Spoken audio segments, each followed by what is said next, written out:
I grew up in the deep south of the United States. I lived in New Orleans, Louisiana as a child.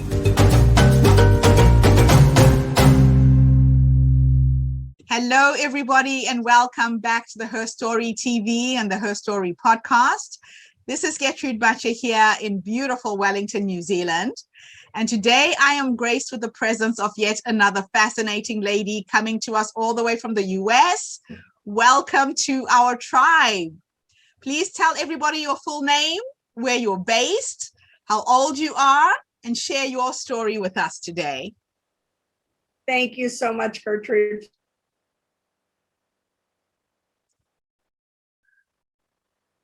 For is Boston, basically. I'm 55 years old. And I grew up in the deep south of the United States. I lived in New Orleans, Louisiana as a child.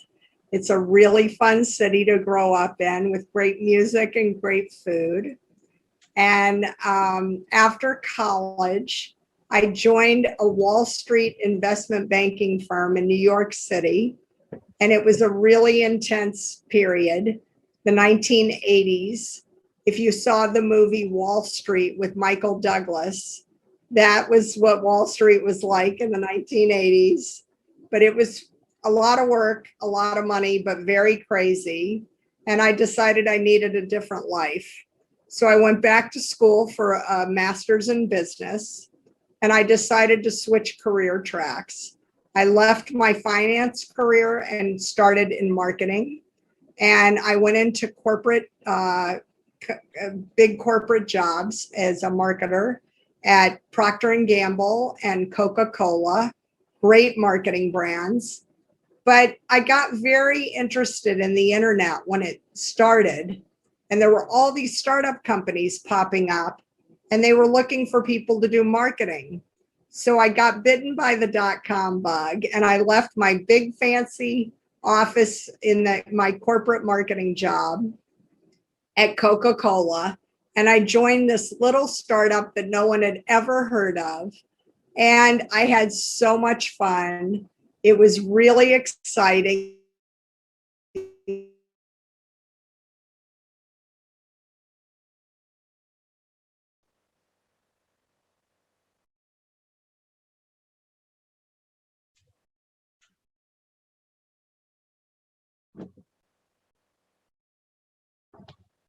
It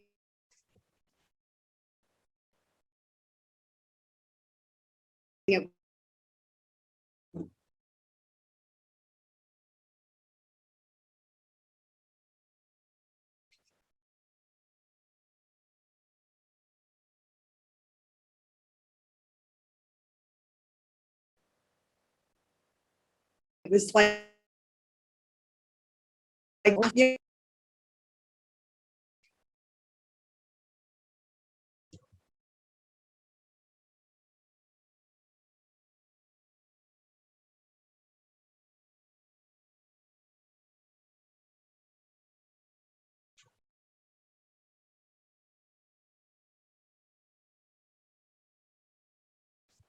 Paige, you dropped off there.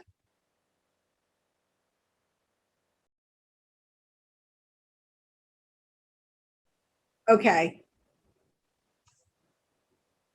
So I got very interested in the internet. This was Internet 1.0, 1997. And I left my big fancy job at Coca-Cola to join the first of 3 startups. The first one went public and was sold to Yahoo. The second one was sold to Bertelsmann. And the third one went public and was sold to a public company also, a bigger firm. So I call them my 3 base hits. I made a little bit of money 3 times. I'm not Sheryl Sandberg. I didn't work for LinkedIn or Facebook or Google, but they were all successes. And I had a lot of fun growing these businesses that were not on anybody's radar and making them household names. When I started at Zipcar, I was the very first head of marketing. No one knew what car sharing was. And now people share cars all over the world. So it was very fulfilling and exciting to help these companies go from invisible to public companies. And now, one of them's already over $1 billion company, and I helped from the ground floor. So that was great. But 9/11 happened, and the first thing that everybody cut from their budgets, unfortunately, was marketing. So all the marketing jobs disappeared after 9/11 while the world was rebuilding. And I had been a successful marketer in corporate. I had been a successful marketer with startups, and all the companies I helped build were they were being backed by venture capitalists, private equity. So people started coming to me saying, hi, we need help. After 9/11, we had to get rid of our marketing department. What can you do to help me? So I had people who needed help, and I knew people that needed jobs because everybody got fired after 9/11, and I put them together. So I called the women the marketing mavens and the guys the marketing moguls. And we just started helping companies do marketing. And that's how I started my company 19 years ago. But I always tell people, I'm like the accidental entrepreneur. I was not looking to start a company. I was just helping people after the 9/11 crisis. And here we are 19 years later, almost 20 years later, and we're still going strong. So it's really interesting to me. I never wrote a business plan, but I had a very clear vision that I could help companies be successful. And I knew really great people to help do marketing all over the world. When you work for companies like Procter & Gamble and Coca-Cola, your network is global. So I had people all over the world that I could pull in, and we could form teams and help clients with their marketing. And it's just been a wild ride, but I've loved every minute of it. So it's really interesting now looking back that I had my corporate part of my career, my kind of entrepreneurial startup career, and then I started my own business. So I look at kind of each chapter of my life, they were all really fun and interesting, but the entrepreneurial piece now is probably my favorite. It takes all the experience and knowledge that I gained earlier in my career, and I get to put it to use every day as an entrepreneur and business owner. You have lived a phenomenal life, absolutely magical. And, just listening to your story and what you've managed to do throughout the years, it sounds to me like that very first job in Wall Street opened up a whole new world to you. But I'm also hearing that you're doing things differently now, especially in light with what's going on in the world with COVID. How have you been operating as a business? How has COVID affected and impacted on you? I mean, COVID has impacted everything and everyone. And like most small businesses, we've had to pivot and work scrappier and smarter than ever before. I think because our business has always been very entrepreneurial, and our clients have just had to be scrappier because they're smaller businesses. We've probably done better than a lot of firms, and I'm incredibly grateful for that. But, a lot of our business, we used to get a lot of business from physical conferences, meetings, networking, face-to-face events, and we had to do all of that virtually. All of our meetings now are on Zoom, online. We do a lot of webinars and podcasts. We're doing a lot of virtual networking. And so we've had to just pivot and course correct. And we're doing a lot more with online marketing, a lot more with thought leadership and content marketing. And I think it's made us smarter, scrappier, and more resourceful. And we've been able to help our clients do more with less because, frankly, the world's been forced to hit the pause button. And I think everybody's had time to reflect on what's important, where they're getting the most bang for the buck. And I think a lot of people realized, you know, they get a lot more value and a lot more meaning with fewer things. Things have gotten a lot simpler after COVID. You know, we're not all running around to meetings and jumping on airplanes. Now, you know, you have time to really invest in the relationships, get to know people, and have deeper conversations. And I think a lot of us will not go back to, you know, getting on an airplane for a 2-hour meeting when you can do a Zoom call and have a great conversation with someone. So I think there have probably been more silver linings and more blessings out of COVID. Some countries have obviously done a lot better. Where you are in New Zealand, you're the gold standard. Nobody did it better than your country. Our country has a kind of a mixed results, but we're trying to do better. But I think the world's going to be better because of this. We've all had to kind of think more globally and understand that humanity, we need compassion to heal. Everybody needs to take responsibility to help the broader good so that we can all get through this together. It's an interesting time. So if I was to take you back to the younger you, let's say the young woman who was starting her business, going into the whole entrepreneurial world, and if you could have a conversation with the younger you and give her some nuggets of wisdom, some advice based on what life has taught you up to this point, what would you say to her? So, I started this business in my early to mid 30s. And I think I was impatient. I think, I was in such a rush. I wanted to be the first, the best.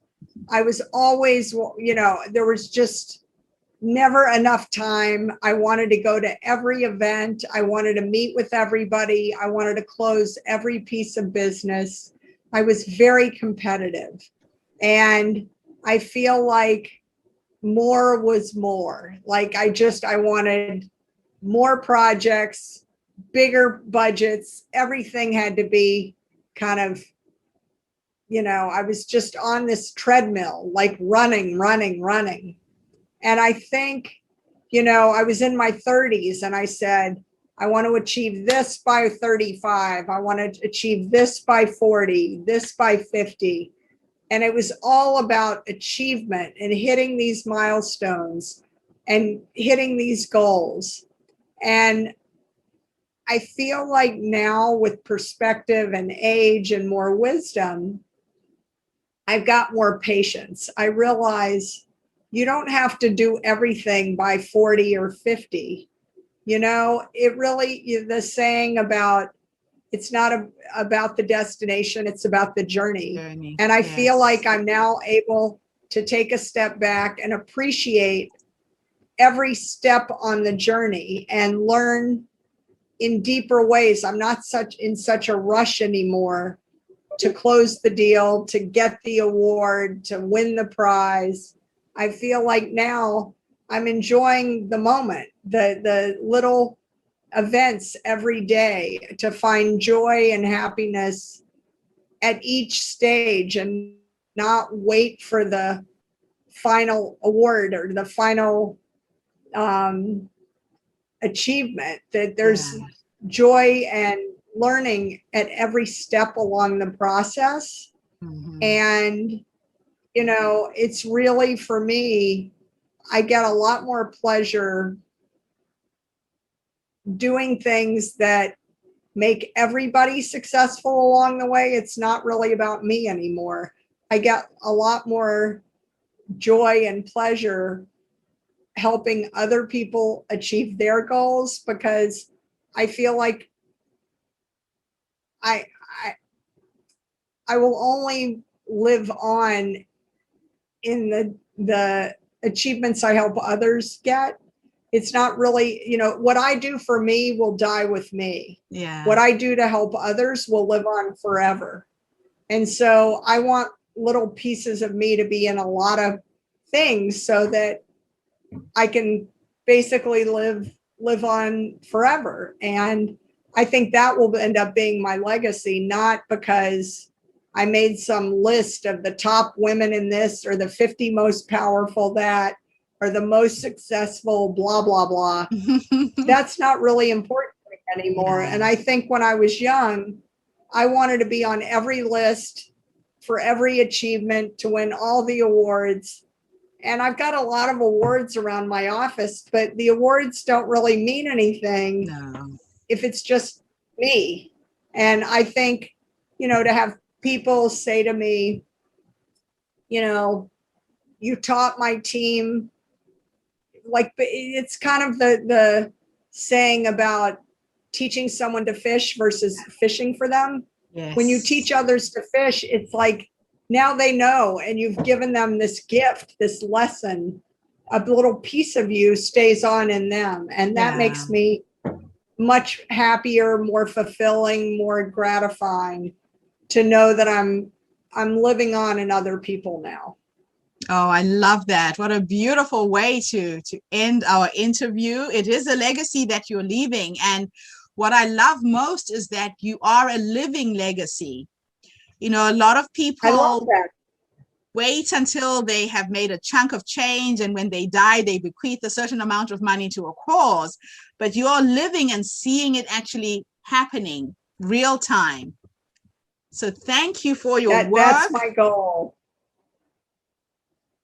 I love it. I love it. Thank you. I mean, that's my goal. And I love that concept of living your legacy. I think that's really powerful because, as my mother used to say, don't come to my grave. Like, let's do things in this life together. Yes. Don't come visit me and bring me flowers when I'm gone. What's the point? You want to spend time with me now. And I love that like, we live in the present, and what's important is the here and now and how you can impact people's lives today and help them live better tomorrow. That's what really matters. Oh, I love it. I love it.